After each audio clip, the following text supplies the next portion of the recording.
county have been affected, namely the Sacred Heart Mukumu Girls, St. Peter's Mumiasi Boys, thirdly, Butere High School. I'm greatly touched by this problem. And Mr. Speaker, the emerging issues, one of them is congestion. Mr. Speaker, when we brought about 100% enrollment in schools, you find that secondaries have over-enrolled, causing congestion. A school like Mukumu Girls, which should be hosting 1,000 students, is now hosting more than 2,000 students. So there is congestion in classrooms, congestion in dormitories, congestion in the use of all the facilities. And then secondly, Mr. Speaker, with this expansion, water management has not improved. You find that most schools use boreholes, and these boreholes, the water is not treated, Mr. Speaker. And you find that the water points are not enough for these students. And Mr. Speaker, you know water is life. Looking at the case of Mukumu,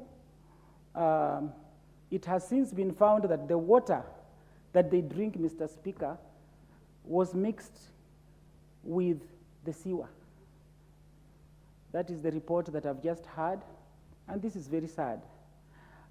And so, Mr. Speaker, we need to look at the water systems. Honorable Elsie Mwanda, is that a confirmed report, or it is something just said? It is not a confirmed report. Okay. It is just passed on from the committee that has sat there, but nothing confirmed. The procedure. Thank you, Mr. Speaker. Another problem, Mr. Speaker, is the food supplies and preservation. Mr. Speaker, there is nobody there to test the moisture content of the maize, for example. You find that health officers do not visit these schools. They only visit these schools when we have a problem. And another emerging issue is the composition of boards. Mr. Speaker, there is no laid down regulation, or if there is, it is not followed. You find that the board members are not well constituted in many cases. You know, we need in the board, we need different experts in the board of schools. Therefore, Mr. Speaker, there is need for expansion of infrastructure in schools because of this congestion, and equally, there is need for schools to have a mandatory school nurse, for schools equally to be near maybe a health facility. Because if you look at the olden days, most schools were near some dispensary or some hospital. And also, Mr. Speaker, we need to improve our water systems. It should be mandatory that the water should be treated. And I just want to thank the Ministry of Health.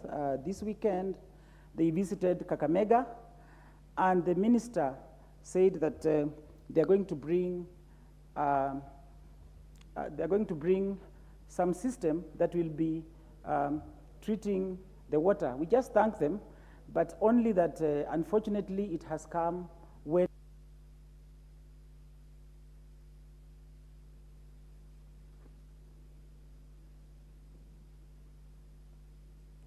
Honorable Gitonga Murugara, MP for Tharaka. Yes. Yes, thank you very much, Mr. Speaker. Mr. Speaker, I'm happy you've actually reached me. This is the first time I'm debating while you're on the chair. I'm most grateful for that, absolutely. Mr. Speaker, this motion of adjournment is quite timely. And especially now, as the schools close, we know very well that some of them were forced to close because of such misfortunes as these unknown diseases that visited upon them. Also, as the schools close, it is important today we acknowledge that accidents are another issue that must be discussed at length. Schools, including school buses and matatus, where school children are being ferried, getting involved in accidents as a result of which we are losing lives. And it's unfortunate that I'm told just now that between Nakuru and Naivasha, there has been a traffic accident and the fatalities involve students. It's regrettable, it is totally discouraged, and as we speak, may we kindly appeal upon the traffic police officers in the country to be extra vigilant, especially when checking on vehicles that are transporting our children after schools close. Is a new accident at the same spot or the previous one? There is a previous one and a new one today. And this is absolutely unwelcome. Mr. Speaker, sir, we must really, as a country, relook at the issue of accidents, and especially involving school children, because these are young lives we are nipping in the bud. They got a whole expanse of life ahead of them, and as a result of an accident, this is brought to an end. It's totally unwelcome. So, Speaker, as regards what these diseases are, one of the schools in this particular motion is Mukone Boys High School in Tharaka-Nithi County. One of the best schools in our county. It performs very well, and it has a very large enrollment. It is extremely unfortunate that as we debate, the school closed prematurely because there were cases of suspected cholera in the school. The manner in which it was handled may be totally inappropriate, because if these were real cases of cholera, you cannot then send almost 1,000 or more than 1,000 students home, because you are visiting the disease on the homes itself. You are helping in the spreading instead of curbing it. So we should have devised a way of ensuring that those young students are properly quarantined and treated, checked, and they are safe to go home where they can mingle with the other citizens. But that is now a bygone, and we let it be and assume and pray that this was not cholera and it won't be visited upon those homes where the young ones went to. We need to develop a policy in this country on supply of water to schools, because maybe these diseases we are complaining about are waterborne. We've just come from a drought where water was one of the major issues on top of food, which we were discussing. So we are not very sure what the rains brought with them. Maybe this is the reason we are suffering. We must also look at food. We've said there must be a way of safeguarding food such that our children do consume food that is fit for human consumption. These are policies. As we develop that schools must have electricity, we must have policies on clean water for our schools and also clean food for our children. That way, we may actually be able to get away from such eventualities as we are now faced with. I do support the motion of adjournment. Thank you, Chair, Justice and Legal Affairs Committee. You know what your committee should be doing around those issues. The Honorable MP for Samburu West, the Honorable Naisula Suda. Thank you very much, Mr. Speaker, for this opportunity to contribute to this very important motion of adjournment, and to thank Honorable Tindi Mwale for bringing it this afternoon. I would also like to take this opportunity to pass my sincere condolences to the families that have lost their loved ones in the said school, and to wish those that are still unwell a speedy recovery. Mr. Speaker, it is important for us as a nation, and I've said this very many times, to really value lives. Whether it is one life, it is 2 lives, 3 or 4. For us as a nation to really value the loss of even one single life. And it is very unfortunate that most of the time, especially when such tragedies happen, there's a lot of pointing fingers, a lot of blame games, a lot of who did not do what, who should have done what, Mr. Speaker. But if everybody just did their part and on time, I'm sure we would have saved more lives, Mr. Speaker. That issue first broke out on 1st of March.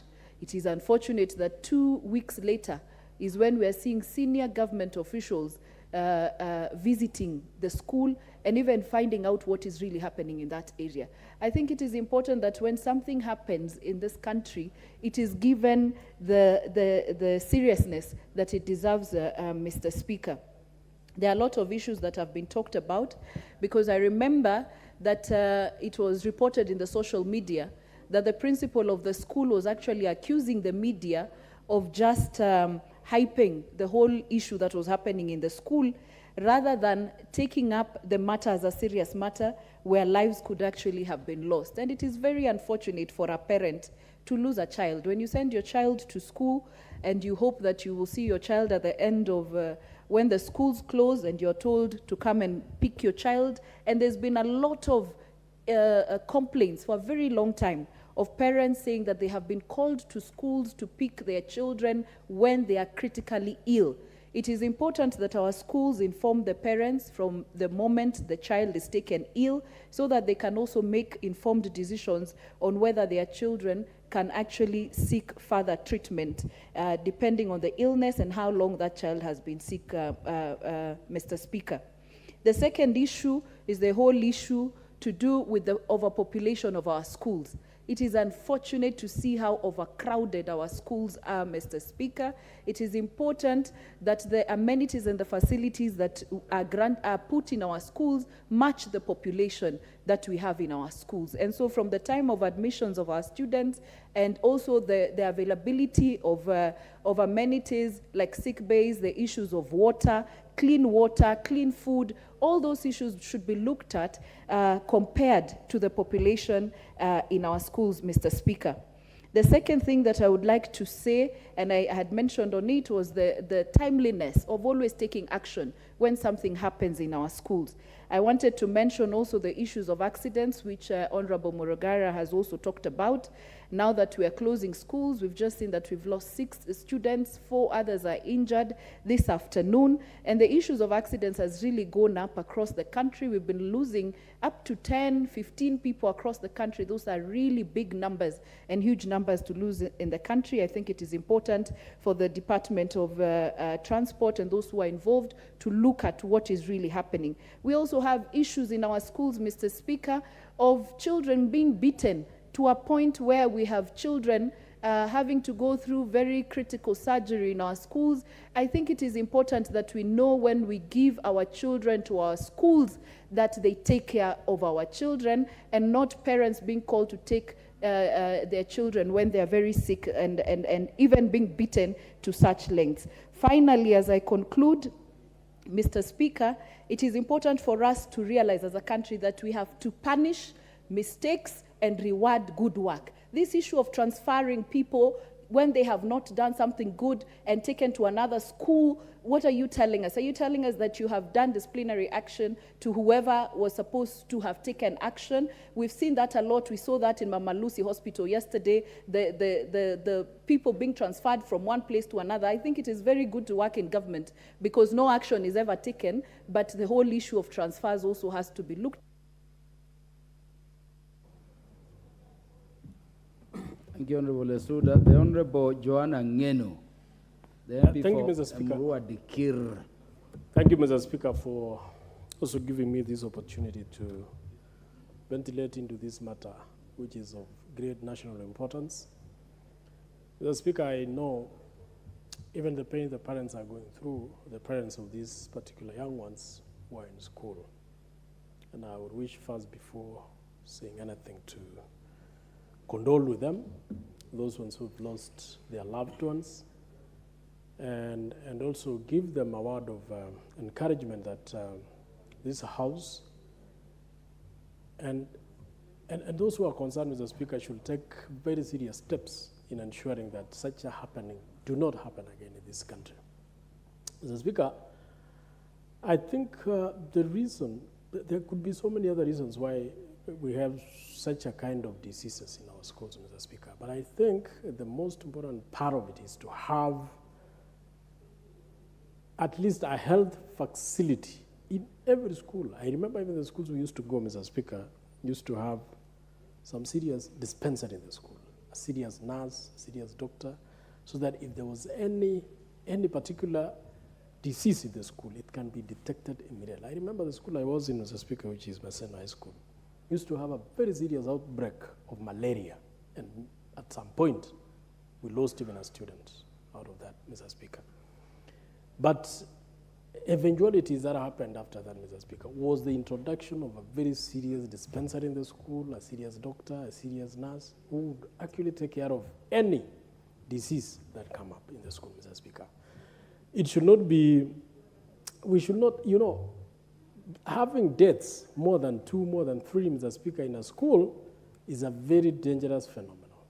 I think one of the most contributors to this particular situation, Mr. Speaker, is either water, which is contaminated, food, which is not properly cooked. And sometimes I remember, Mr. Speaker, there was a time when we woke up in the morning to realize that the tea we were taking had some dead cockroaches and not even cockroaches, dead rats inside, Mr. Speaker. You can imagine that. You can imagine how these students are, what these students are going through. And we need to have a very serious health people who check on what food these students are eating. Just like what the government does, Mr. Speaker, where we have the public health inspecting food which are sold in the butcheries or sold in the hotels. We should also have the same kind of personalities inspecting the food that are cooked in these particular schools, Mr. Speaker. You know, when you cook for a large number of students, sometimes you just overlook some other things. You end up cooking rats and cockroaches, and some other stuff, Mr. Speaker, which I don't even want to mention. I just want to say we must put a very serious measures to ensure that whatever these students are eating in schools are properly inspected, and even the cooks who are cooking inside there should be people who have undergone a rigorous training on matters of food and cooking, Mr. Speaker. The other issue also is water, Mr. Speaker. Most of the water that are piped into these schools, Mr. Speaker, just like what I've heard from one of the members, is that there could be even some connection between that water and the sewage, sewer lines, so that these students drink very extremely contaminated water. Mr. Speaker, I think we should take very serious measures against it. I also wish to talk about the accidents which have been happening along our roads, especially that are affecting our students. Speaker, that one we need to tell our drivers to be very, very careful. Mr. Speaker, also when I left school, we had a very beautiful bus, but 2 years later, we were told the bus got an accident and it completely crashed to zero. Fortunately enough, there were no students in that bus. We need to retrain our drivers, especially those who are carrying our students, to be extremely careful. But most importantly, Mr. Speaker, let us pray for our children. There has been so many happenings around our children. Let us. Dr. James Nyikal, MP for Seme. Thank you, Mr. Speaker, for giving me this opportunity. Mr. Speaker, this is an extremely important issue we are discussing today. Cholera cases in 4 schools from different parts of the country. Typhoid in a school where 3 people have died. And in Butere, a known disease, but mostly diarrhea and vomiting. Mr. Speaker, why I say this is a national problem is not an incident that has occurred in one place. We are talking of a widespread breakdown of public health systems because all these diseases are waterborne. They have to do with sanitation, they have to do with food safety, they have to do with water supply. So it's across the board. So we are not talking for those schools. And Mr. Speaker, there are well laid down systems of inspection of public eating places. That is, schools are public eating places. Hotels and restaurants are public eating places. They should be regularly inspected. Should be regular inspection of places where food is sold, in markets, in butcheries. Mr. Speaker, we should ensure that water that is consumed publicly is safe. You may not know, but even Nairobi has a big problem with water. Nairobi is actually rationing water, which means we don't have enough water. And you have seen that people are actually buying water. When you buy water with this tanks, do you know the source of that water? So we are dealing with a very serious issues that we have here. Food handlers, whether they're in hotels, whether they're in schools, should be regularly examined and certified as disease-free. Mr. Speaker, are these things going on?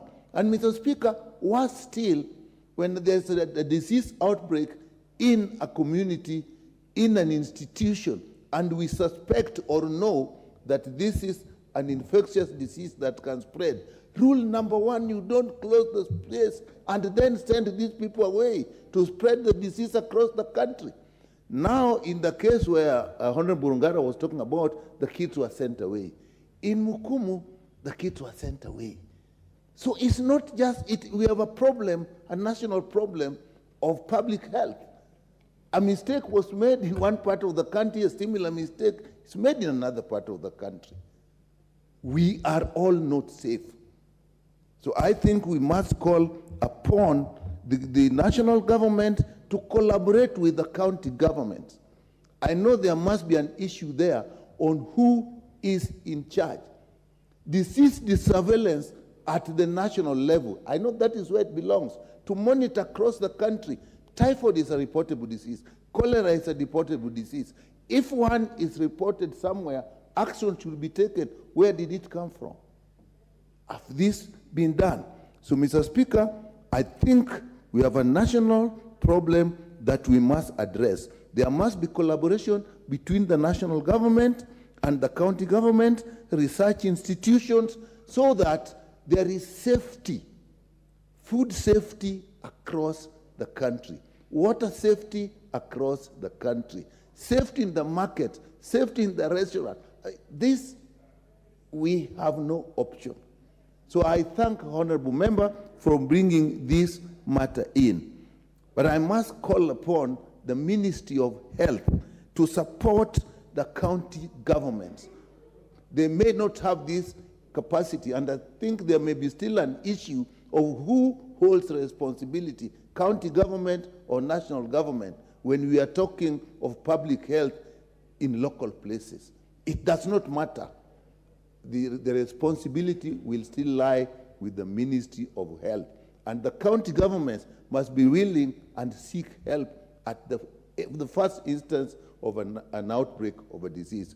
With that, Mr. Speaker, I support this motion of adjournment and call upon the government to actually come out, the national government and the county government, to ensure our safety and the safety of our children. Thank you, Mr. Speaker. Thank you very much. Is the Chair Education Committee in the House? Yes, yes. As the Health Ministry reported to you what killed our girls in Mukumu girls? Yes, thank you. Please make your contributions as you thank you. Respond to thank you, Honorable Speaker. Honorable Speaker, I rise to support this adjournment motion. Honorable Speaker, as you rightly directed, they have not actually reported to our committee, and we have actually asked the CS and the PS to really give us a detailed report of what happened on the issue of Mukumu girls, Butere girls, and other schools across the country. But, Honorable Speaker, I rise because this is a very, very important motion for this House and for this country. It puts a wake-up call to two ministries, the Ministry of Public Health and Medical Services and the Ministry of Education. Honorable Speaker, this age and time when you have cholera in our institutions is quite disturbing. It's actually a case of negligence. And I think members of the public, members of parliament who are here will get to know that cholera is a case of that, it is a case of poor hygiene, it is a case of poor handling. And Honorable Member for Seme, Honorable Nyikal, our renowned doctor in the House, has rightly put it and argued that every ministry, every government department knows it very clearly that where we have eateries, and schools are actually abodes where we have a lot of eateries, there need to be regular inspections on the hygiene in the school.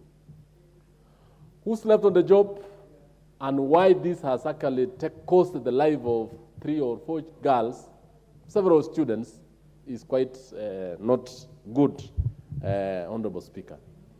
I just wanted to say this, that schools and institutions for the last 5 years has been receiving hundreds of thousands of students in what we call 100% transition.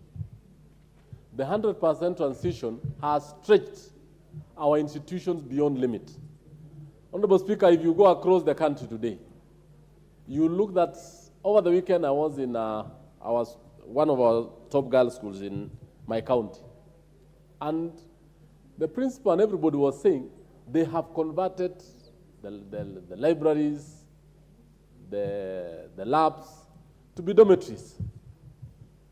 Every other open space, so that actually the government can actually hold on to the 100% transition. It means that the issue that we have at Mukumu and the other institutions is actually a tip of the iceberg. We have a serious problem, and the government needs to wake up, needs to fund these schools, or we need to agree and say we cannot take more students in, for the sake of their lives, for the sake of their health, and for the sake of the future generations, instead of cramming them in this what we call schools, to an extent that now most of these institutions are time bomb for our institutions, for our children.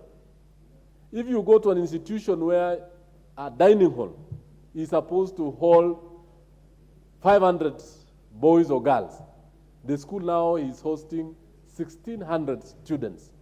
Where will they eat? What kind of cooking facilities are they having? And I think it was in the public domain when you saw the kind of kitchen that was in that particular school.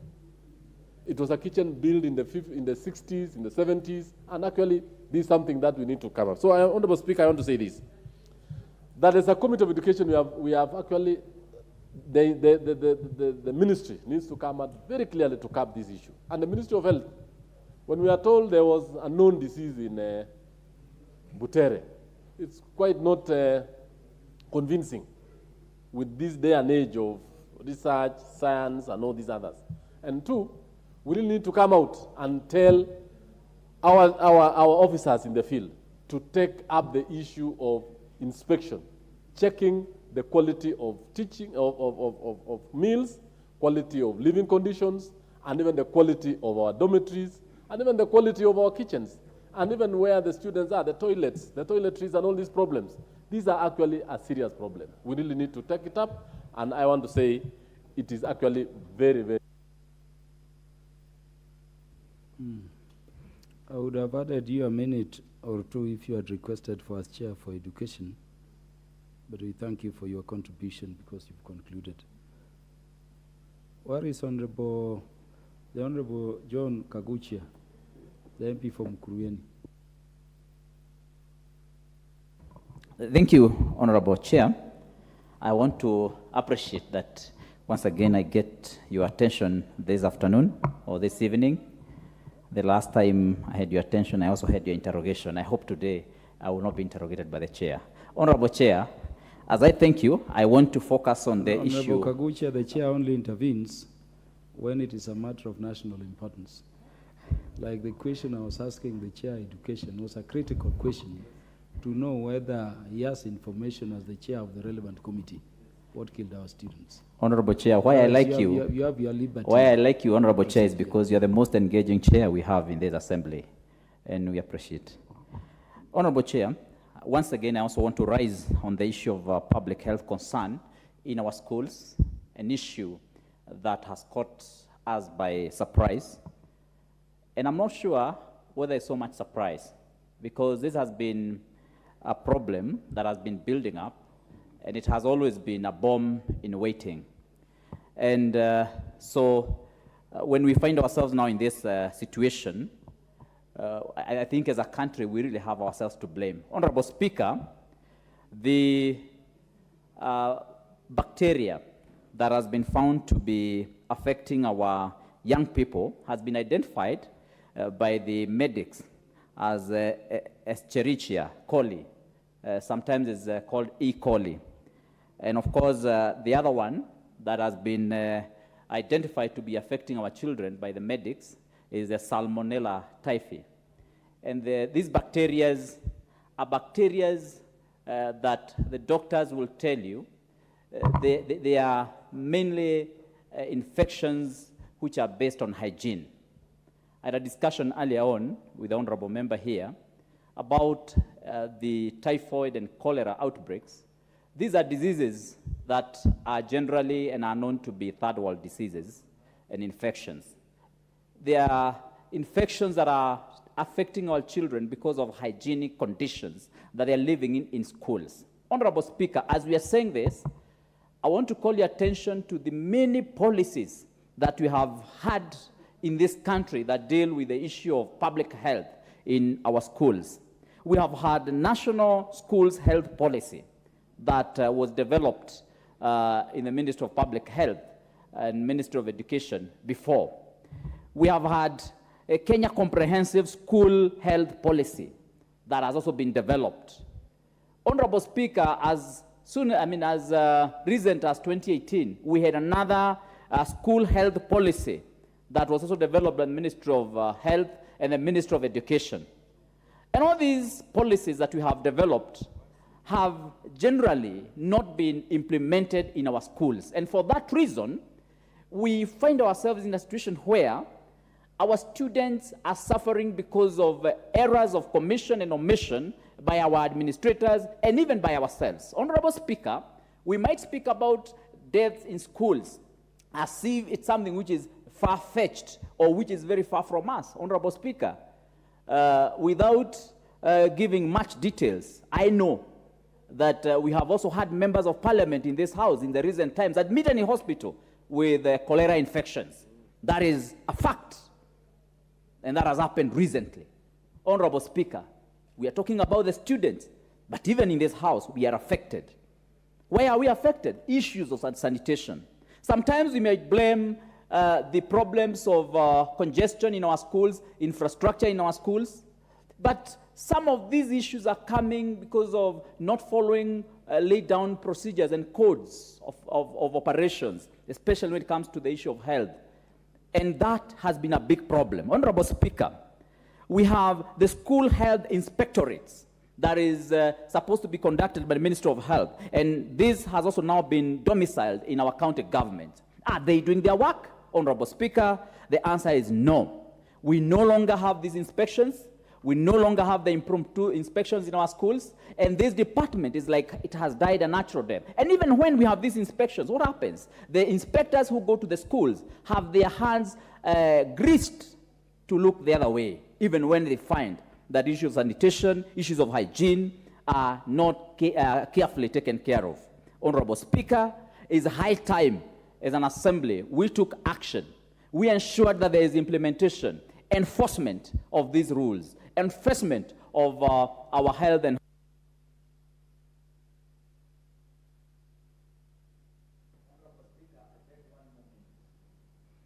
you'll be given 30 seconds. Honorable Speaker, thank you very much for graciously giving me 30 seconds. And I want to urge this National Assembly to, through the ministry of, or through our committee, the Health Committee and the Education Committee, to do a proper investigation of this case and a proper investigation of the policies that have already been developed in this country. Because we don't need to develop new policies because we already have policies. We have laws, we have the Act. Honorable Speaker, let us have a report in this House which is going to be done by the Committee of Education and Committee of Health, the Health Committee, giving proper report on what is being done and what should be done in our schools so that we can avert these deaths, Honorable Speaker. Our children are dying, not only from hygienic problems, from accidents, from mental health issues, a lot of suicides now happening in schools, and a lot of from corporal punishment in schools. Honorable Speaker, we can't watch our children die in schools as we sit in this honorable House without taking action. I thank you, Mr. Speaker. Honorable Fatuma Jeo. Thank you, Mr. Speaker, for giving me this opportunity to contribute.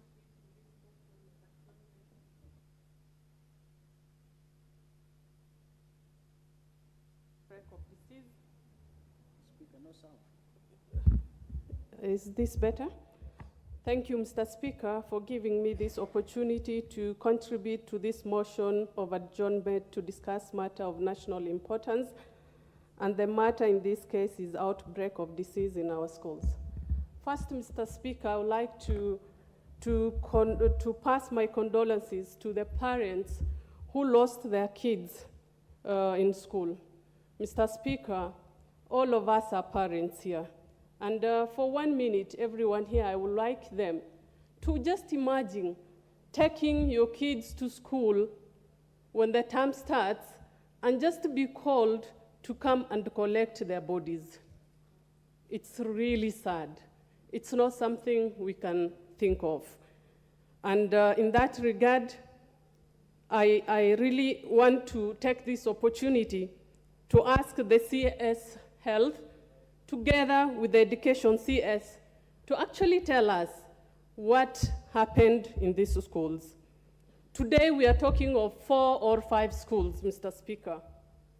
Within no time, we'll be talking of all the schools in this country.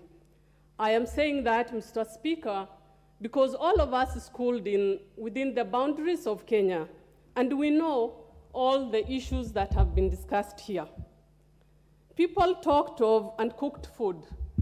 Everyone knows how many times we ate those uncooked githeris in high school, Mr. Speaker.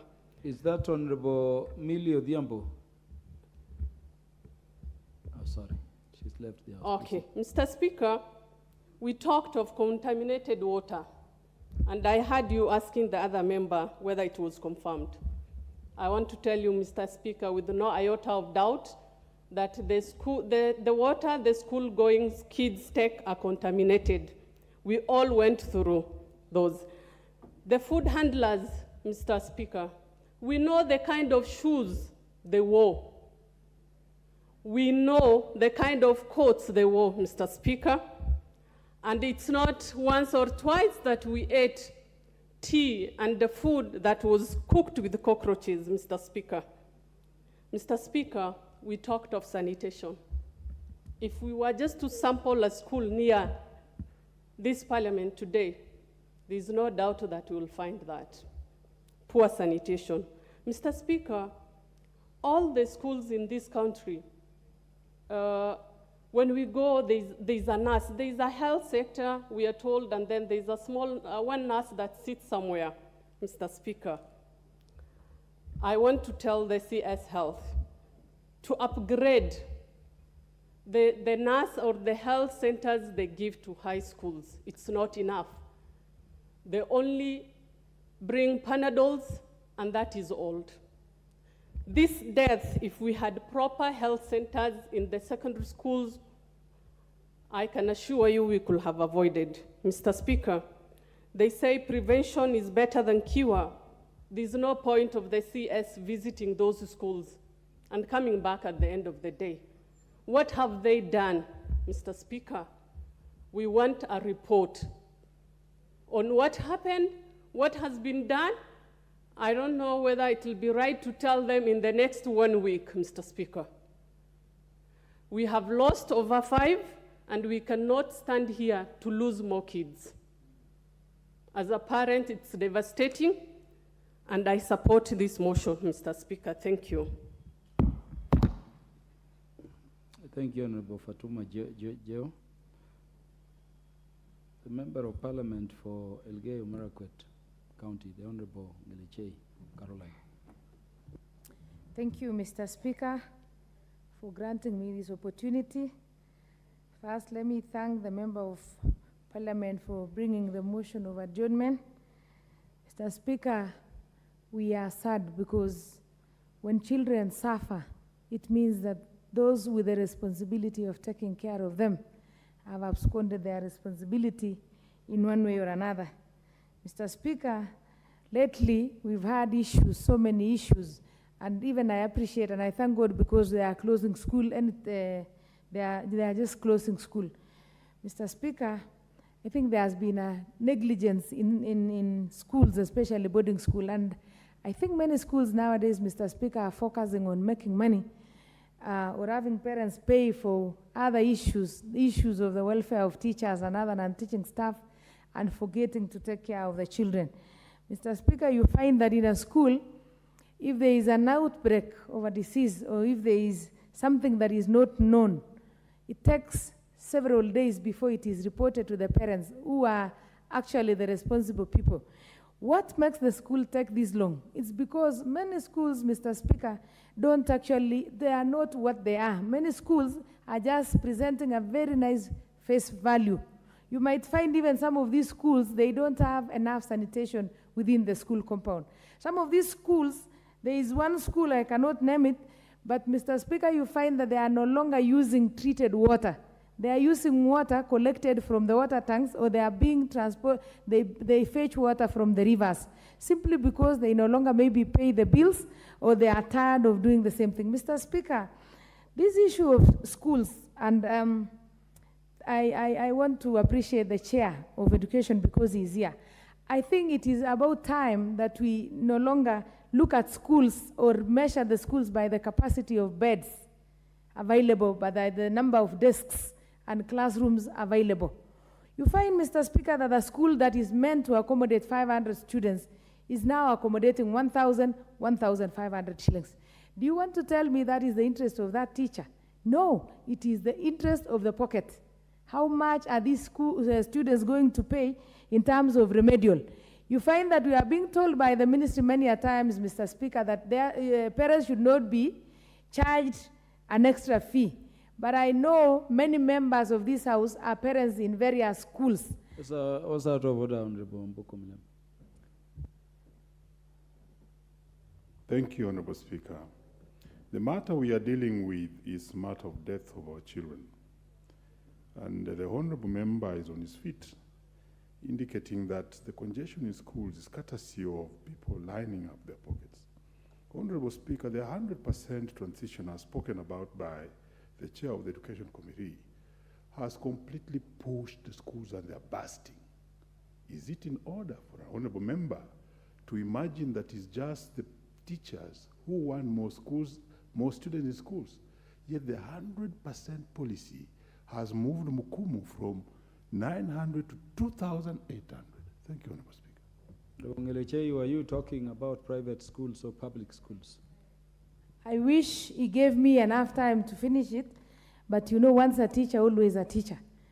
The honorable member was an activist for teachers, and he wouldn't want anyone to say anything about that. But what I'm trying to say, I'm not castigating teachers per se. Honorable Omboko Milemba remains the chair of KUPPET.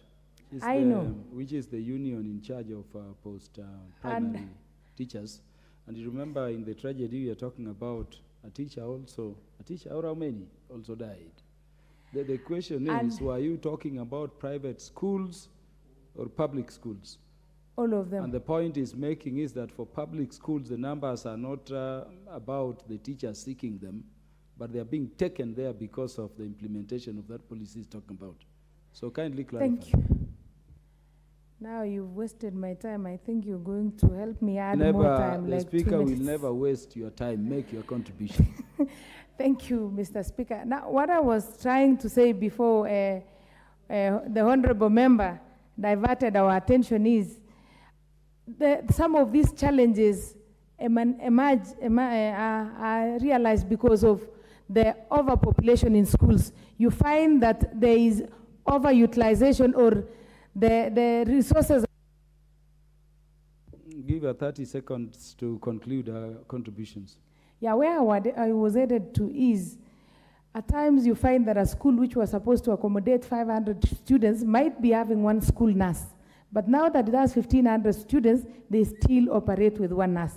Or you find that the number of, or the sanitation or the water in the school has not increased. The volume of water used in the school has not increased. So it has a relationship with the increased number of students in schools, whereby what I want to say is the Ministry of Education should also work hard to increase the infrastructure in these number of schools. And we shouldn't rush so much in making, increasing the number of beds before we increase other resources that are very important, like the sanitation, the food. We ensure that the food and the hygiene of the kitchen of these students is improved. Thank you, Mr. Speaker. Thank you very much. The Honorable Omboko Milemba, MP for MY. Let me begin by apologizing. I had to make that point of order. Let me send my condolences to the families of the affected families and the school. The schools involved, Honorable Speaker, among others include Hasoko, include Mukumu, Butere. By the time I left Western, there was some problem also brewing around Chavakali. Honorable Speaker, when you look at these schools, they are in the same region. Honorable Speaker, all these schools are very old schools. They are old schools. They are not new schools. Also, all the schools affected, generally, when you look at them, are boarding schools. And that sends a signal of certain character of these schools, including the congestion that I just spoke about. Honorable Speaker, there must be a breakdown that has happened between the Ministry of Education and the Ministry of Health. Because within the Ministry of Education, there is what we call school health policy. The school health policy, which was reversed in 2018, has the mandate of making sure that there's water, hygiene, sanitation, and related diseases do not arise in our schools.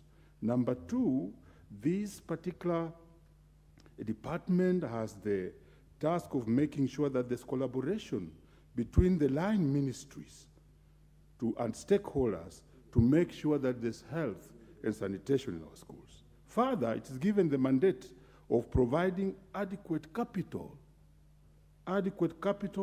both from the national and county governments to promote water supplies in the schools. Further, Honorable Speaker, it has the mandate of training personnel, which I had somebody speak about, personnel to oversee the implementation of all these things that it has to do. But this one, I must not forget it. It has further the task of creating awareness in schools on prudent management of water resources. This is where we have gone wrong. The Ministry of Education, and that breakdown between the Ministry of Education and the Ministry of Health is what has led to this. And I heard one of the members speak on this, that up to now, we even don't know the disease that caused the death of students in Mukumu and all the other environs, and the schools included.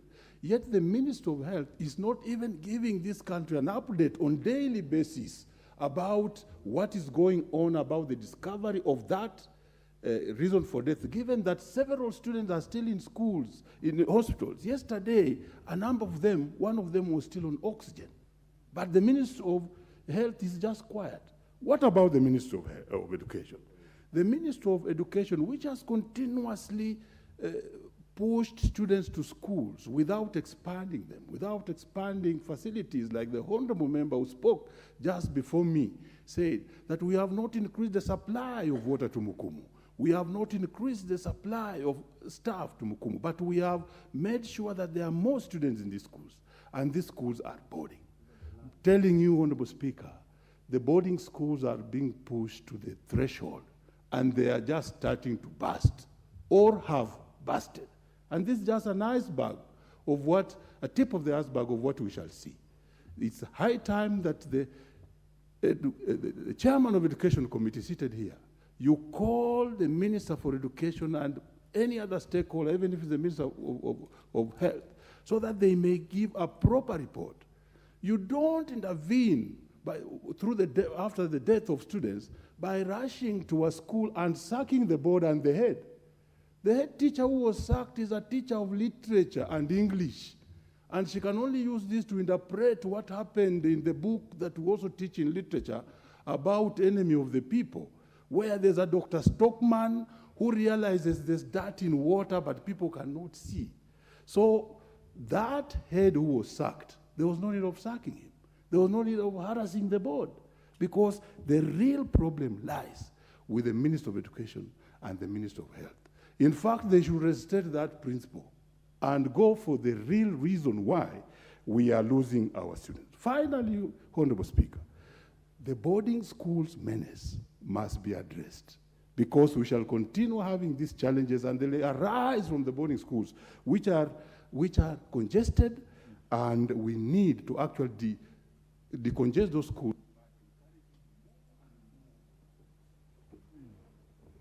Thank you, Honorable Mboko Milengba. The Honorable Martin Owino, the MP from there. Thank you, Mr. Speaker. And from the onset, I really want to say that I support this motion, and I thank Honorable Tindi Mwale for bringing this up. Mr. Speaker, as a public health specialist and a member of the Health Committee, I'm really saddened on what is going on. Because from independence, we had 3 things which we were to relieve our citizens from: disease, literacy, and poverty. But unfortunately, now we have even added 2, corruption and tribalism. So now we have 5. Mr. Speaker, I want to castigate the Department of Public Health. Our honorable member said here that we have so many policies and regulations, but nobody is implementing this to the latter so that we can save our children. Why we lost those children, and to bring a child up to that level and lose him or her is tragic. But why we have done that is the underlying factors, which are public health issues.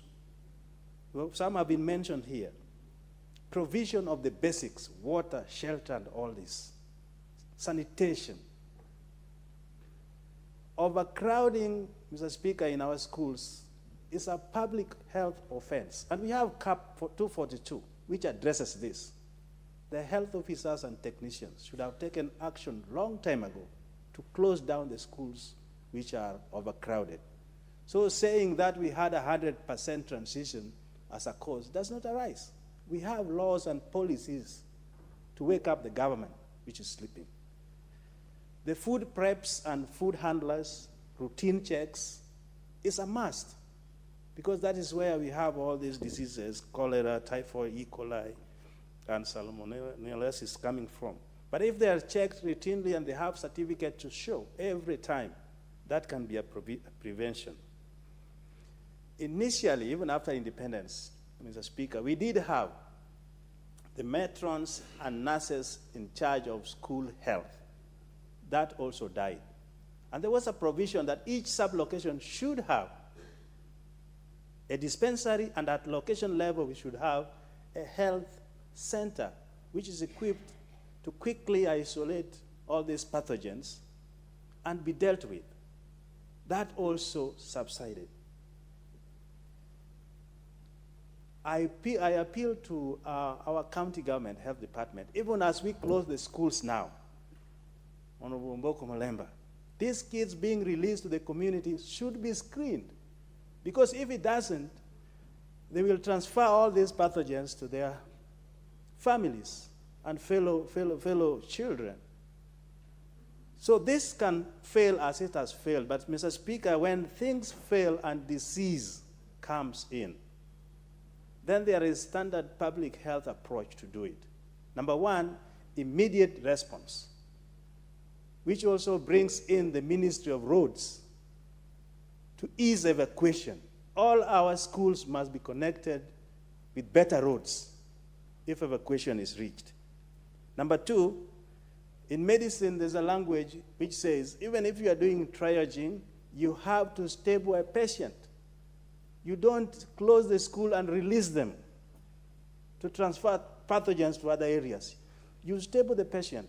You go in, even if it means you have to put a field hospital, you have to do it. That did not happen. So county government should be responsible. The national government should be responsible for disease surveillance so that we can know the trend of diseases and warn the entities accordingly. Lastly, education does not, this disease does not affect only the medical part of it. There's also education outcome. How about those kids who are traumatized because the loss of the others? The PTSD. When they come, their score will be low. So we are dealing here with a crisis. My time is gone, but I think the Ministry of Health and the county government is called to action. And as a member of Committee of Health, I think with education, we need to have intersectoral kind of arrangement and address this. Thank you, Chair. Thank you, Honorable Martin Oino Peters. Honorable Beatrice Kemei, Member of Parliament for Kericho. Yeah, thank you, Mr. Speaker, for giving me this chance to contribute and support the motion of adjournment to discuss this very important issue that is concerning education sector and more so our children in schools. Mr. Speaker, I want to thank the honorable member who actually came with this motion. To start with, Mr. Speaker, it is very sad. I want to join the members of this National Assembly. I also want to join other people and especially the teachers, parents, to mourn the students we lost, the teacher who was actually lost, whom we lost in line of duty.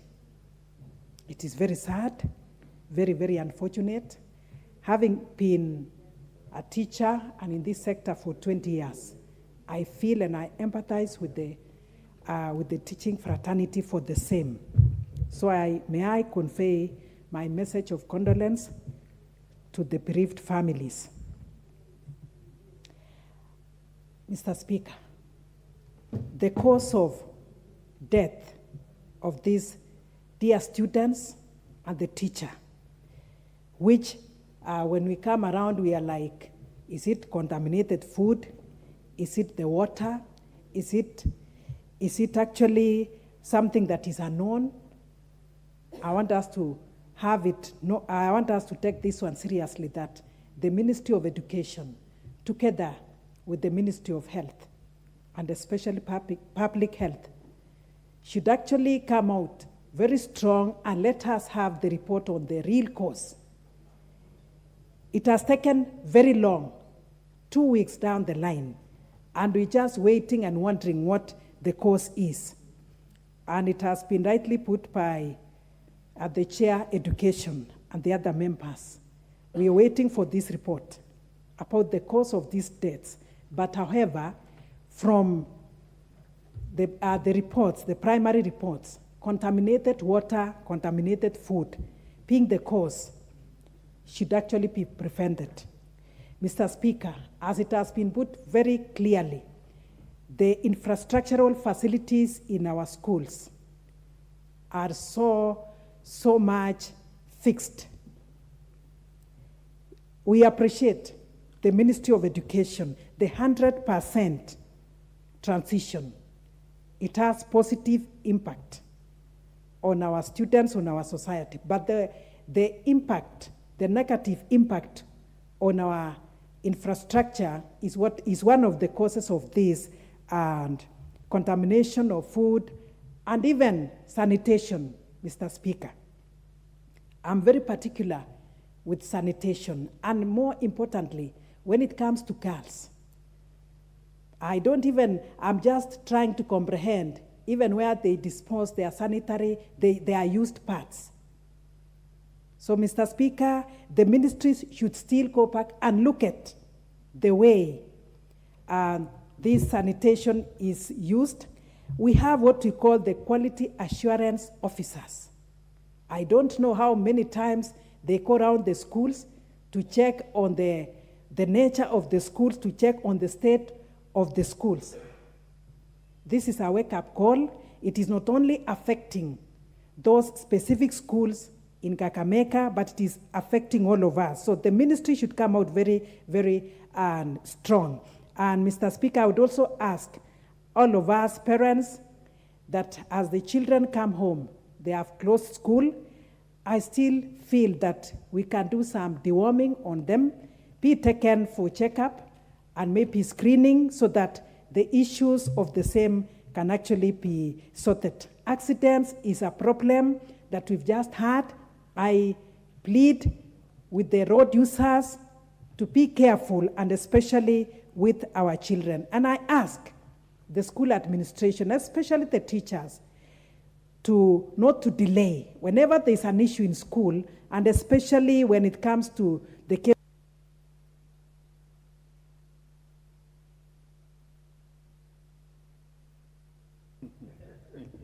Give her 15 seconds to end. Thank you. Mr. Speaker, I was just putting across this point that the principals and the teachers should not also downplay the issues of health. Sometimes we imagine that students are faking the sickness because they want to be in the sick pay or they want to go home. So that is why sometimes the teachers take long to act. I ask them not to take chances because this is serious. It is a matter of life and death. And when it happens, it is the teachers, it is the parents who feel the pain. Thank you. The Member of Parliament for the Dagoretti North. Chance passed. The Honorable Dr. Naomi Wako, Member of Parliament for Marsabit County and Deputy Majority Leader.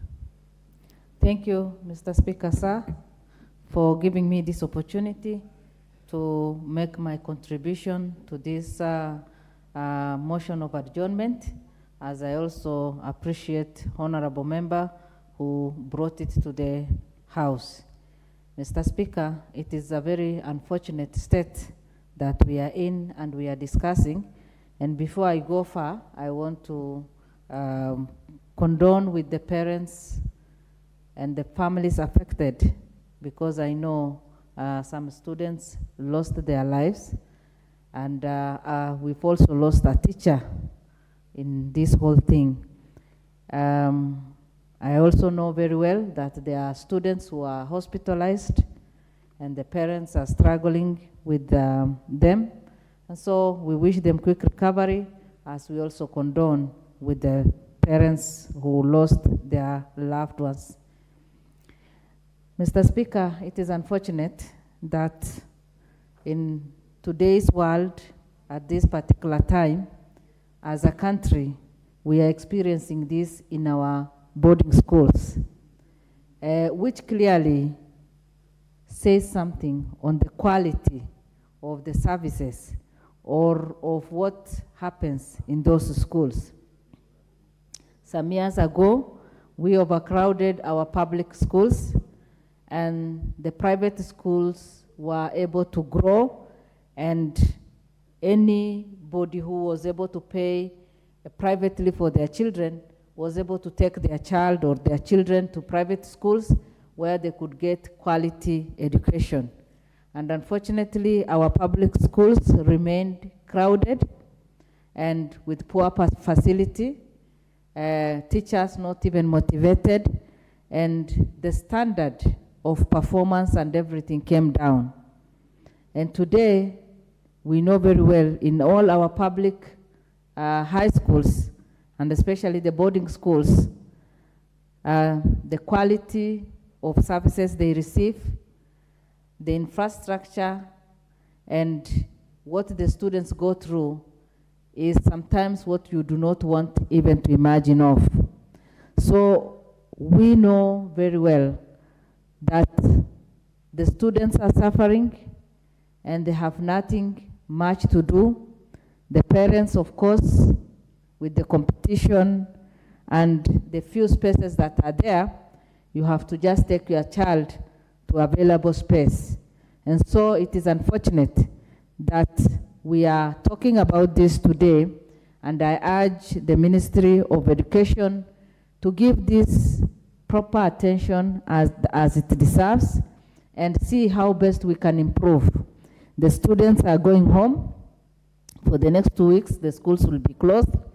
And while they're at home, it is high time for the management and the ministry to see how best the facilities can be improved. And when we were growing up, the public health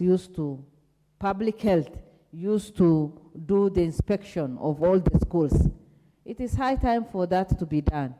These days people practice corruption everywhere, and sometimes they can even do fake reports without visiting the schools. And so it is high time now for the people concerned to do the inspections and to give the necessary reports so that any improvement that needs to be done can be done. Again, the cooks and those people who are serving our students in boarding schools should go also for medical checkups so that they can be in good health to serve our children. We also know very well that there are those service providers, the people who provide or supply food, and the quality of food supplied should also be tested and some standards be put in place so that we are sure of what our children eat. Mr. Speaker, we also know through accidents we are losing our students. A lot of care has to be taken. Many things that need to be put in place in terms of the vehicles that they use, the drivers that are employed, all that has to be put in place. I know my time is moving, and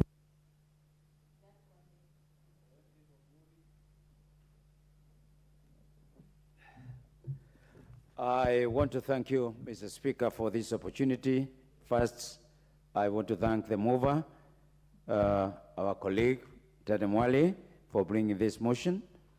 And at the same time, I want to send my sincere condolences to all the parents and the schools and the classmates of all the children who are passed on. Mr. Speaker, I'm not going to spend a lot of time. I just want to ask a question, but I don't need an answer, is who is to blame? Mr. Speaker, we have spoken about the relationship between the Minister of Education and the Minister of Health. But I think there is also another problem that we are having, and that's where the teachers are falling victim of these failures. There is a problem of school management because there's a tug of war between the ministry and the TSC. Mr. Speaker, you know, a long time, you used to have school inspectors, which was a team from the Minister of Health and also from the Minister of Education. This inspectorate unit died off, and nobody seemed to have taken care of. Mr. Speaker, when we talk about negligence, there is a war between the teachers, the principal, or the entity teacher, and the Minister of Education. The Minister of Education is in charge of management of the school. Whenever they point out there is a problem in the schools, what normally happens is the TSC comes with the defense of the teacher and vice versa. And that's where the problem starts, Mr. Speaker. I want to say this. We have spoken about sanitation. It's very unfortunate to note that a lot of washrooms for our schools are still the pit latrines in this era. So what do you expect? Percolation of water from the toilet to the mainstream supply of water, either on the streams or where the pipes are broken. Mr. Speaker, I want to say this. We need a lot of fumigation for our schools. We saw a lot of fumigation taking place during the COVID times, and it died off. And that's where we started now losing some fight against some diseases. Mr. Speaker, we need a continuous medical examination for our children, the teachers, and the support staff. This is very important if we are to arrest the situation as it is right now. Mr. Speaker, we need more money put in to our education institutions. I will say this without fear of contradiction, that for the last 10 years, the government has spent a lot of time developing road infrastructure, other infrastructures, but spent very limited resources in terms of the infrastructure for our schools. And at this point, I would like to say this.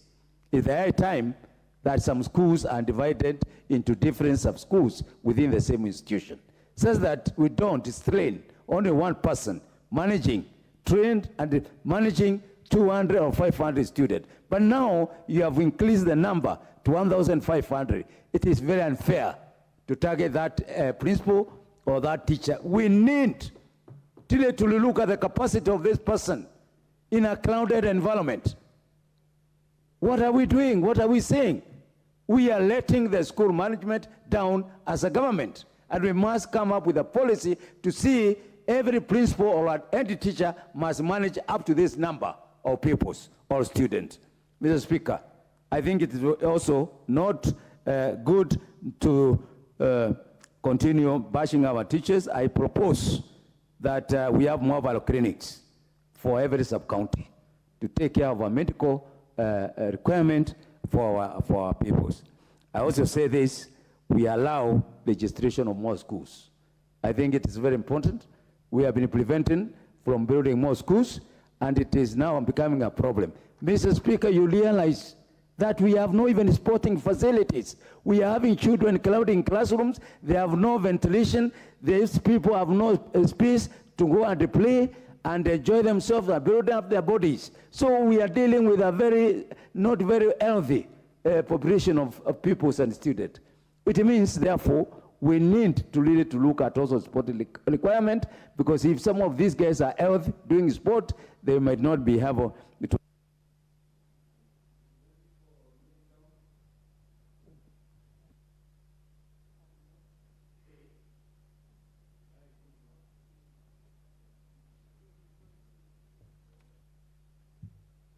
Thank you, Mr. Speaker, for this opportunity.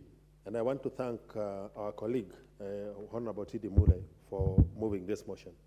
Mr. Speaker, a visit to most of our institutions will reveal that the number of sanitation facilities available for our students in the schools are highly outmatched by the numbers. Virtually in every institution, the sanitation facilities are inadequate. In terms of standards, quality standards in our schools, the public health officers rarely visit our schools. Yet the Ministry of Education has a quality assurance department with officers. But this department at the Ministry of Education only collects money when they visit the principals of the schools. And therefore, they keep grossing over, glaring inefficiencies and inadequacies in our institutions. I think, Mr. Speaker, that this crisis, unfortunate as it is, should serve as a wake-up call, that it is time that we had a task force that goes around our schools and inspects the facilities that are available in terms of both boarding, sanitation, classroom sizes versus the numbers of students. There is a scrabble by school administrators to attract as many number of students to the institutions without looking at the available infrastructure in competition for capitation from the Ministry of Education. Most of our dining halls, Mr. Speaker, in our schools have a characteristic smell that informs us of the suboptimal hygienic conditions in our institutions. There is a crave to even convert existing schools into boarding schools. Most of the schools are in the new business of providing food in schools. Yet, we have no standards, we have no coherent policy on food purchase, food storage, food preparation, even the standard for the kitchens where the food are prepared, all the food handlers and food preparation. When you look at the cleaning area, where the utensils that our students are using in our schools, you find it is completely unhygienic and a fertile ground for disease manifestation. When we go to the health clinics or the school clinics and do a mere inspection of the drug catalog, you will find that there is a very high turnover of use of medication that is associated with stomach upsets, diarrhea, hyperacidity, and food poisoning. So the red flag has been with us for some time. This is a wake-up call. This unfortunate crisis must serve as a wake-up call for all of us to wake up and act. And I therefore, when I thank our colleague for this motion, I urge this House that we must go beyond the talk and the passage of the motions. Mr. Speaker, in my few months in this House, we had a motion on the policy of feeding in our schools. Yet, we did pass the motion, nothing has happened. Now this crisis is with us. This House must become more forceful in terms of the registration. And I want to thank you, Mr. Speaker, for the kind of guidance that you keep giving us, the young legislators, in terms of how to get the businesses of this. The Member of Parliament for Samburu East, the Honorable Jackson de Commentary. Thank you, Honorable Speaker, for this chance. I want to, first of all, to condole with the families of the student we have lost and even the teacher. Mr. Speaker, I think many issues have been raised, and I want to say, Mr. Speaker, our schools have serious issues. And Mr. Speaker, we cannot ignore the issue of infrastructure in our schools. And I think almost all schools have a very big number of students due to what many members have said, 100% transition. And I remember, Mr. Speaker, one time, Minister for Education said, telling the principals, I want you to admit all of them, put in the tent, and tell me they are in the tent. So, Mr. Speaker, this issue has been there. And I think, Mr. Speaker, our principals and teachers are really trying. I sympathize with the principal who was chased away by the minister and even the board. Mr. Speaker, I watched that principal in one of the functions, I think the burial of one of the students.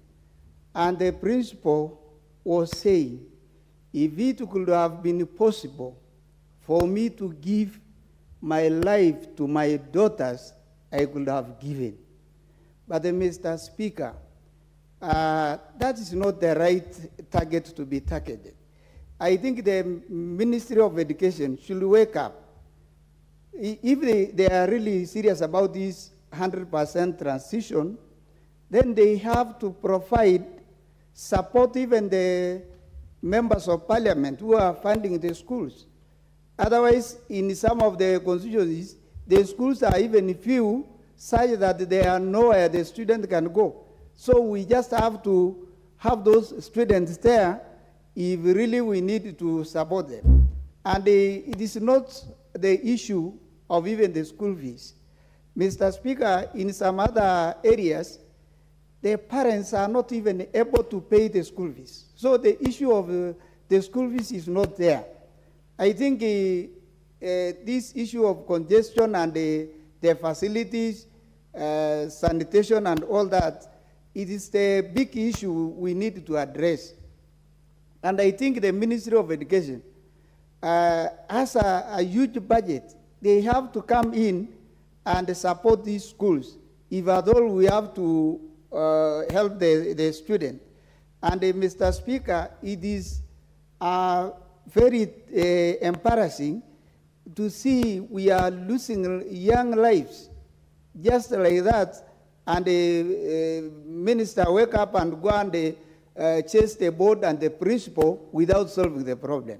I support this motion. We have to work together. Thank you, Mr. Speaker. The Honorable Mary Masi.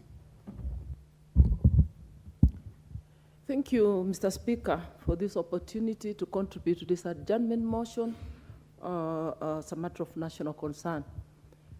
Mr. Speaker, you know, when we bid our children farewell with a hug and love in the morning, it's our hope that school is a safe space. When you send your child to boarding school, it is our hope and belief and trust that that is the safest place for our children. Mr. Speaker, what has happened in Mukumu is sad and very painful.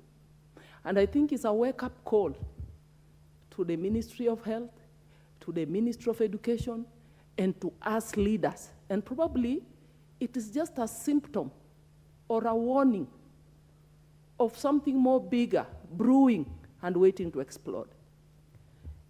Mr. Speaker, I want to agree with members who have alluded to the fact of overcrowding in schools.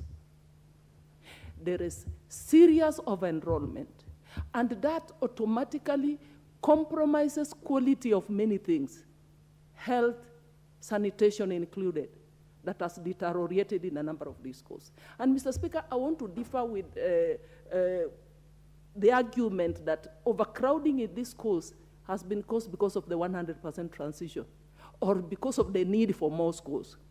Because, Mr. Speaker, there is an ending appetite in some of the schools in this country to continue to over-enroll, even in circumstances where there is inadequate capacity to accommodate these students. You will find in some dormitories 3-decker beds. And you know, when disaster strikes, Mr. Speaker, the damage is bigger, it's immense, it's more painful. Most of those schools over-enroll so as to attract capitation because of more numbers, so they'll attract more capitation from the ministry. And some of these schools is because, I want to call it a fallacy, that the school is doing better in terms of performance, even when we know that some of these schools are practicing exam cheating. So you'll find more parents preferring to take children to these particular schools, yet I want to tell you, Mr. Speaker, even in my own constituency, I have some very good schools with very good facilities. If you go to that school, you wonder what is wrong. The population is not even a quarter of full capacity of that school. Because students, because of the perception that school A is doing better, most parents have all taken children to school A. So that school A is overcrowded. And I think this is a matter the Ministry of Education must take seriously. Carry out an audit, do a report, see how to rationalize. How do we improve performance in other schools so that we spread and there is no overcrowding in certain particular schools? And Mr. Speaker, that takes me to the question of standards. This country is not in short supply of standard legislation or policy. The problem is in enrollment. In the case of Mukumu, I want to say someone slept on the job. Do they care where the water comes from? What's the source of the water? Do they care whether if it is borehole water, is this water tested? Do they care where the food is coming from? Do they care whether the chef is trained or not trained? So basically we are saying something has to be done about enforcement so that we have standards enforced and maintained. If you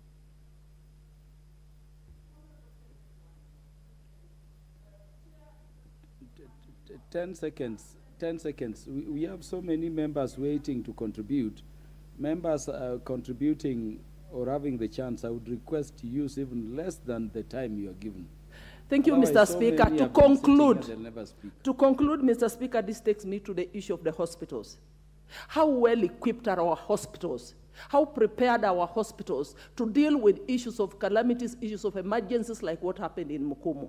Because if these matters were, if the issues were addressed fast enough, we would have saved the lives of these children in Mukumu. So again, the Minister of Health should ensure that in every sub-county or near schools, we have one hospital that is well equipped with the nurses, with the medicine, with laboratory, so that in the future we are able to prevent or to address these issues with the urgency that it deserves. Thank you, Mr. Speaker, for the... Thank you.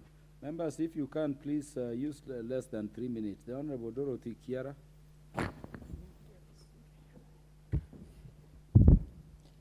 Thank you, Mr. Speaker, for giving me an opportunity to contribute to this very important intervention.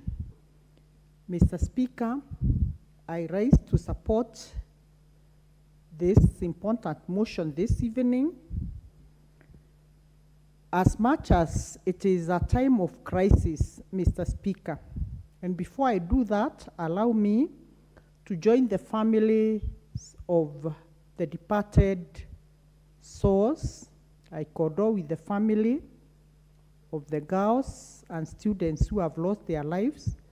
I too join the family of the teacher who lost her life in line of duty.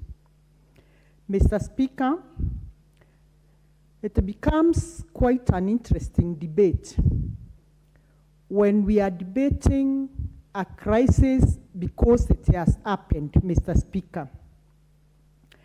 And it perturbs me the more when I see the Minister for Education appearing in Mukumu Girls in person, where else it is his responsibility to tour all these schools and have the knowledge and know how schools are run. Mr. Speaker, just like we normally do, we are very good in being reactive when issues happen instead of being proactive. I'm saying this because members in this House have raised issues on over-enrollment of schools, congestion in schools, overpopulation in schools, and I want to state very clearly in this House, Mr. Speaker, it is not in the mandate of any head teacher or any principal to overcrowd a school. The school enrollment is done at the Ministry of Education. They are the people who keep the statistics. It is the ministry that knows school A has so many students. It is the same Ministry of Education that is in charge of infrastructure, Mr. Speaker. And when a crisis happens like now, one wonders then who is to blame. Mr. Speaker, sir, it is unfortunate that we are talking when we still have students who are in hospital and maybe struggling and fighting for their life. It's very unfortunate. But I want to be told, what is the Minister for Education doing other than saying, I have sacked a principal? What is the Minister of Education doing now that schools will close in 2 weeks' time? What measures is he putting in place to ensure that all schools are safe come January? Mr. Speaker, we even have programs through the Ministry of Health where all people can be immunized against certain diseases. For example, cholera, Mr. Speaker. There is a job for cholera. I should imagine the CS education as at now should be looking for the Ministry of Health so that all students are immunized against cholera before schools open, because I'm sure we can't be able to do infrastructure in the coming 2 weeks. Mr. Speaker, I want to support. Member of Parliament for Taita Taveta, the Honorable Lydia Mzigi. Thank you, Honorable Chair, for also giving me an opportunity to add my voice in this very important adjournment motion. And Honorable Chair, I also want to appreciate Honorable Tindi for bringing such a motion. And I want to begin by also sending my condolences to the family and friends of the departed souls. Mr. Speaker, it is very unfortunate that as a country we are in such a sad state of affair, a very sad state of affair. That, Mr. Speaker, you can send your child to school to learn and they come back in coffins. Mr. Speaker, it is very, very scary. It is worrying. And the parents in Kenya are worried about such kind of a situation. A lot has been said, Mr. Speaker. We have heard of food poisoning. We have also heard of water. We have heard of a lot has been said regarding this case, sanitation and stuff like that. But Mr. Speaker, we have policies. We have policies on matters sanitation. We have policies on matters hygiene in our school. And the biggest problem that we have is implementation. If we can, all the policies can be implemented. Therefore, Mr. Speaker, such kind of situations can be avoided in our schools. Today, we are speaking of 2, 3, 4 schools. But this situation can escalate, Mr. Speaker, if we are not careful, if we are not making the necessary follow-ups to what is supposed to be done to our schools. Mr. Speaker, we used to have frequent inspections when we were in school. We used to see different inspections taking place in our schools. What happened to those inspections? Where did they disappear to? There are people who are sleeping on the job, Mr. Speaker, and they need to wake up from that slumber land. We cannot, as a country, continue to lose our students in school because of people who are not doing their job. So, Mr. Speaker, I really appreciate that Honorable Tindi has brought this motion of adjournment so that we can discuss such kind of a situation, so that, Mr. Speaker, as the school closes, we want to see action. We want to see our schools being cleaned, being inspected. We want to see the Ministry of Health. We want to see the Ministry of Education moving with speed to making sure that our schools are safe for our children. Thank you, Mr. Speaker, for this opportunity to add my voice on this. Honorable John Waluke. Thank you, Mr. Speaker, for giving me a chance also to contribute on this. First, I want to thank Honorable Tindi Mwale for bringing up this matter, this motion. I rise to support it, Mr. Speaker, that officers, health officers, Mr. Speaker, are sleeping on their job, because as we speak, even today, Mr. Speaker, they have not told the nation, the country, about the problem that really affected those schools, Mr. Speaker. Before I continue, Mr. Speaker, I want to pass my condolence to the families that were affected. Sorry for that, losing their loved ones, Mr. Speaker. Mr. Speaker, this country, sometimes people earn money for not working. The Minister for Health, as we speak, Mr. Speaker, she needs to consolidate or to mobilize all doctors in this country, Mr. Speaker, to visit the 7 schools, Mr. Speaker, that has been mentioned adversely about this disease.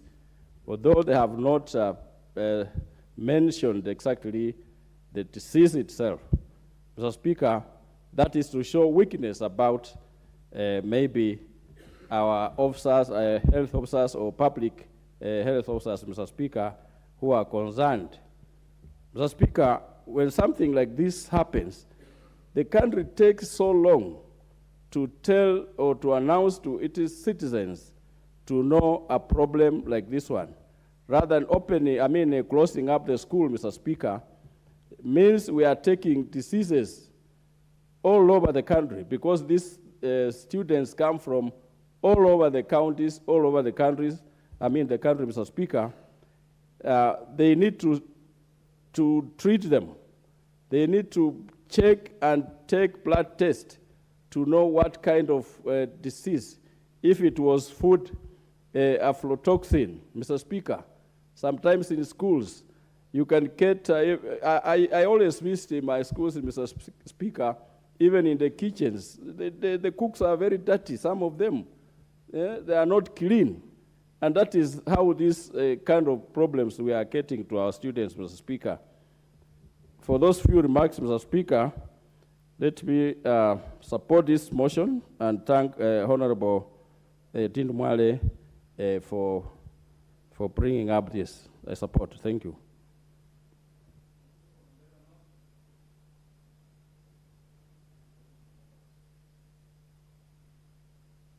For West Mugirango,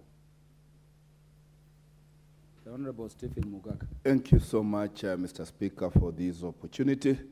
I thank Honorable Tindi Mwale for moving this very important adjournment motion. And I join my colleagues in paying tribute to the departed young souls and educators at Mukumu and the rest of Mulembe Nation. Mr. Speaker, this is a very emotive moment. When a parent takes a child to school, that is their investment, that is their future. And a disaster of this magnitude striking at a public school, I think is a wake-up call for all of us citizens, particularly those of us in leadership, because education is the core business of a parliamentarian. And therefore, instead of the blame game, and I do thank the Minister or the CS for Education for flying there, and I distance myself from those colleagues of mine who are vilifying the CS of Education who is not a medic. Our children did not die of an overdose of education, but because of the substances they took with their mouths, and therefore it is a health issue rather than an education issue. And therefore, we really must be worried as a nation if 2 weeks later we do not have a diagnosis or a pathological report showing us the cause of death of our angels at Mukumu. And who knows, because it started with one school, it's spreading to others, and it can end up being a national disaster. Thank God the schools are just closing, but that is not a panacea. As a nation, we should be able to use flying doctors and send the best medics in town to go and establish the root cause of that problem and be able to proactively manage it before it finishes a whole generation. And on behalf of the people of West Mugirango, I want to condole with the parents who have lost their children. I want to condole with the teachers. My father was one, because we have lost one of them in the course of this problem. And truly, this is not a moment to blame one another, but a moment to sit, reflect, find solutions, and save our children. I thank you, Mr. Speaker. Asante, Bwana Speaker. Mimi nitasema kwa uchache sana. Mheshimiwa Spika, kwanza nitoe pole zangu kwa familia zilizopoteza wanafunzi wale na mwalimu ambaye pia tulimpoteza. Mheshimiwa Spika, mimi kama mzazi nataka tu niseme kwamba serikali ina jukumu kubwa la kuchunga watoto wetu wakiwa shule. Haitakuwa vyema Mheshimiwa Spika, wakati wa mitihani tunaona mawaziri wanakimbia kila mahali, wanaenda wakifuatilia mitihani isiibiwe ama isifanyike vibaya. Lakini Mheshimiwa Spika, swala hili la afya lazima serikali ilivalie njuga na iangalie kwamba mawaziri ambao wanahusika, waziri wa afya na waziri wa elimu, watembee shule zetu zote, wakaangazie vipi wanafunzi wetu wanaishi katika mabweni na katika shule zetu, kuangalia vipi wako na facilities za kutosha ili janga kama hili lisitokee tena. Mheshimiwa Spika, nikimaliza, tumepoteza watoto wetu kwa ajali za barabarani, tumepoteza watu wetu wengi kwa ajali, kwa mambo tofauti. Tunakataa shetani huyu wa kupoteza watoto wakiwa mashuleni. Kwa hivyo Mheshimiwa Spika, serikali lazima itupatie baada ya mswada huu itupatie ripoti kamili. Je, shule zetu ziko vipi? Na kushukuru Mheshimiwa Spika. I thank you so much, Honorable Speaker. Allow me, on behalf of the great people of Rangwe, to empathize and condole with the families who've lost their beloved ones by way of our children and our teacher. It takes so much to train only one teacher. The country puts on so much to train a teacher. Teachers make us who we are. When we lose them by the food they eat, it is really very painful. I ought to have contributed to this matter, Honorable Speaker, as a food scientist, because this is entirely food science, and it entails concepts of food safety management systems. There are already established food safety management systems that could have been used and adopted by the ministry, such that before any feeding program or before any school is allowed to offer food in school, they should show that they are going to manage the safety of the food that they give the children. We have basic food management system, and the cheapest and the oldest is good manufacturing practice, otherwise called good hygienic practice.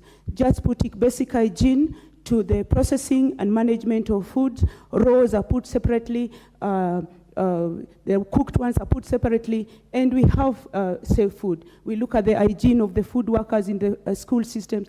I believe this can be adopted. We have what we call HACCP system of food safety management.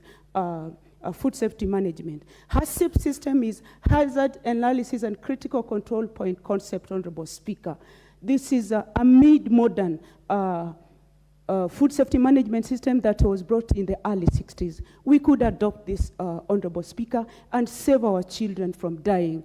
Honorable Speaker, we have the ISO 2018. We had 2015 version, but right now we are practicing the 2018 version. If these basic food management systems are adopted, Honorable Speaker, then we could have our children put to safety, especially with the food that we eat. Who is to blame?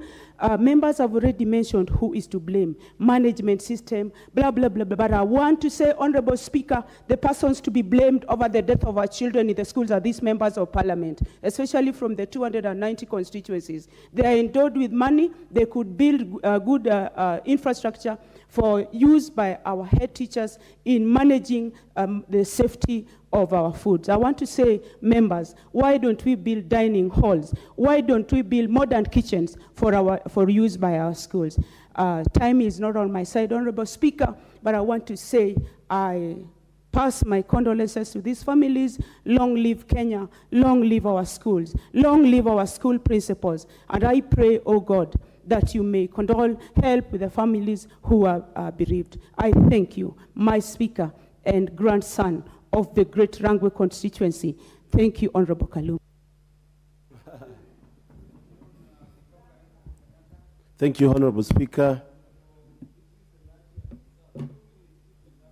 Thank you, Honorable Speaker. I want to also take you and support this motion by Tindi Mwale. Honorable Speaker, without wasting any time, I want to first pass my condolences to anybody who has lost his life, the young angels and the teachers. Honorable Speaker, it is during Kibaki's time that we had the biggest education epiphany in this country. And that is the day secondary schools and also the free primary education. Honorable Speaker, since then, this country has gambled and done less in our education system to an extent where today everything looks confused. Honorable Speaker, I want to really appeal to the 13th Parliament to actually try to bring in line our education sector. And I know, Honorable Speaker, many people are saying that this Parliament cannot achieve much. I've heard people say today that they cannot trust this Parliament. But, Honorable Speaker, I and many members are willing to go that extra mile to be able to correct what has been done wrong, Honorable Speaker. And I want to say that whatever is happening right now is because we have failed in the policy implementation of what comes out of our education system from this House and from elsewhere, Honorable Speaker. I want to call upon the Ministry of Education and, Honorable Speaker, for the issue of feeding, it should be obvious that food should be safe. And I want to call upon people to invest in technology to ensure that they test the food before kids are given any food to eat in schools. There are many gadgets out there that are very cheap and can be invested so that we can invest on them so that they can be used. Honorable Beatrice Elachi for 3 minutes. Thank you, Mr. Speaker. Mr. Speaker, I also stand to give my condolences to the girls and the teacher of Mukumu Girls, and just to take home that indeed it is our responsibility, Mr. Speaker, as an institution. We are the ones who have been building the schools. It is time to look at all the schools, whether they still have the asbestos roofing, we need to remove those roofings. They are poisonous. Whether a school has taken, these are all schools that were best schools, Mr. Speaker, we need to have new roofings. We need to see where they get their water. We need to look at the food of aflatoxin and ensure all the signs that are there, Mr. Speaker, of these girls, you find that either it was food or water.